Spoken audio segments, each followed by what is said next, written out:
आदिदेव नमस्तुभ्यं प्रसीद मम भास्कर। दिवाकर नमस्तुभ्यं प्रभाकर नमोऽस्तुते। सप्ताश्वरथमारूढं प्रचण्डं कश्यपात्मजं श्वेतपद्मधरं देवं तं सूर्यं प्रणमाम्यहम्। लोहितं रथमारूढं सर्वलोकपितामहं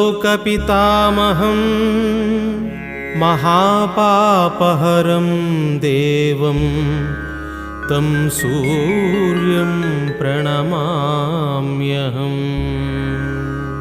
त्रैगुण्यं च महासूर्यं